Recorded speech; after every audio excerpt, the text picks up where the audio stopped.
Hi, Terry Franks here. Welcome back to my channel, Prescott Voice. Please don't forget to hit those subscribe, like, and share buttons. Today, I kind of want to just explore with you the wonders and the fun and the beauty of collecting. Are there certain things that you look for? I have been a collector, I don't know, for ages, for decades now.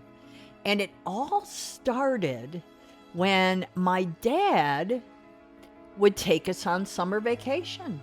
He would take us to museums. We'd go to NASA. We'd go to Cape Canaveral. We'd go to Florida. We'd go to graveyards, especially the graveyards. And why is that? Well, my dad wanted to teach us the importance of sacrifice. What did these men do? Most of them were military graveyards. From Gettysburg, for example, the Battle of Gettysburg, and the graves of all that served in the American Civil War.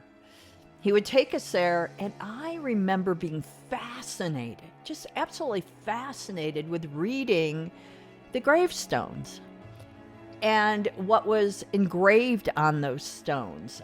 Today, we don't have a lot of gravestones today because frankly, there's no room to bury anybody anymore, so most people are cremated.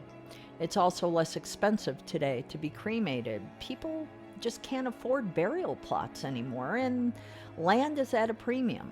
So that doesn't happen much anymore. That's one of the things that is just really sad. There is so much to learn about the people that went before us, who they were, what they did. And that's why I collect. My dad instilled in me a love for history. And especially from the Revolutionary War and the Civil War era. That is my collecting genre, so to speak. That's the specialty I stick to. However, these days, it's more and more difficult to find Civil War related correspondence, handwritten letters, manuscript letters, and items like these today, because most of them have been sold to private collectors like myself or to institutional facilities like Hesburgh Library, Notre Dame University, things like that, universities and museums. So it's getting more and more difficult to find these kinds of relics, so to speak.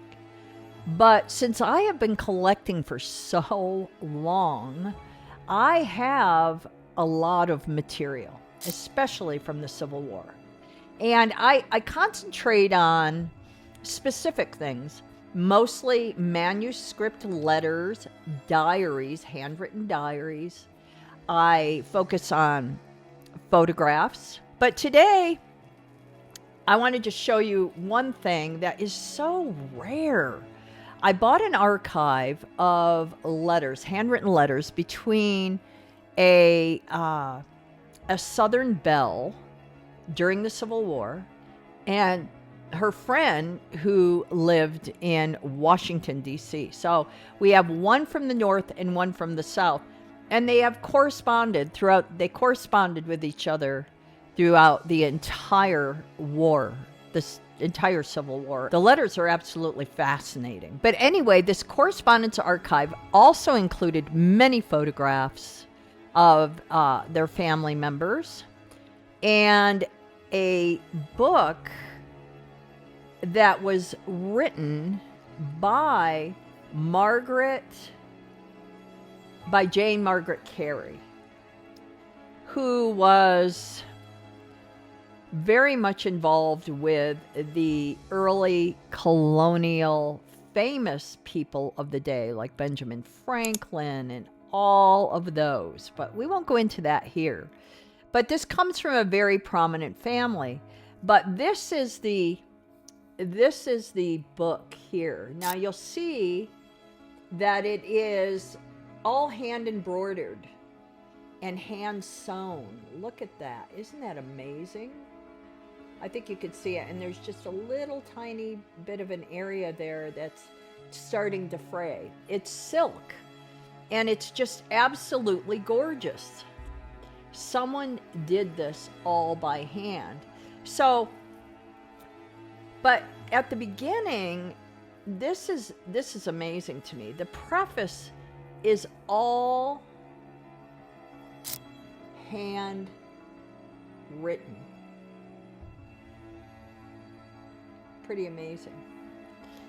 And it goes on like that, and then the rest of where the novel starts. This is a novel written by Margaret Carey, Jane Margaret Carey, and it's all typescript.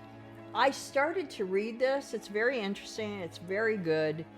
But these are things that I collect, and you just don't run across these things very often.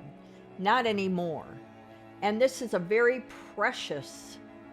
precious to me, because I know if I were to sell this, and I have been offered plenty for this in the past, if I were to sell this, I know I would never ever see another one like it again. Oh, maybe I would, but it wouldn't be inexpensive. Let me just put it that way. So this is an unpublished novel. It was done for the family members. Over the years, of course, I've honed my collecting appetite for certain things. There are things that you should focus on if you want to start collecting. You really want to know your stuff. That way you don't get ripped off. You're not in danger of buying fakes. There's a lot of fake material out there, and reproductions, people selling as original pieces when they're not. So you have to be very, very careful on how you go about collecting, depending on what it is you're collecting. So there are people that collect glassware and pottery, and even those things are faked and repaired. And if you don't know what you're looking at and really study the area that you're collecting, you're going to get burned. So you want to be really careful. And if you're just starting out, you don't want to spend a ton of money on things. You want to really know your stuff first and then start to dabble. And that's what I did way back in my early 20s. I started with ladies' magazines from way back in the day, from the 1840s, 50s, 60s, through the Civil War and through the early 1900s. And there was a particular ladies' magazine that I collected, and it was called Demorist Monthly. So that's where I started. I bought my first one at Elkewin Books in Scottsdale, Arizona. And it was an 1863 ladies magazine for the entire year. So you have all these beautiful Victorian dresses, all hand colored by the Irish. They would hire Irish young ladies coming over from Ireland, and they would hand color these portraits in these magazines. So that's where my collecting started, and then it kind of just mushroomed from there. And now today I have some of what I would consider the rarest material that I would never find again.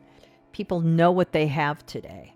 Back in the early days of eBay, when it first started up in 1999 or so, when that first fired up, I'm telling you what, it was like the gold rush days.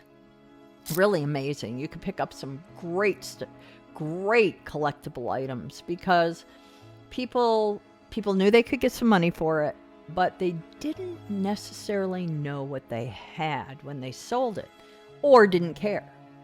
They would just sell it.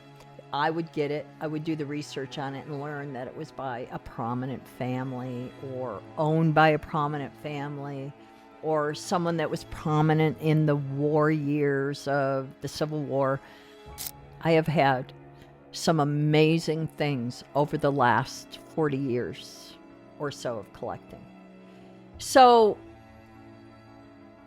what do I do with it now?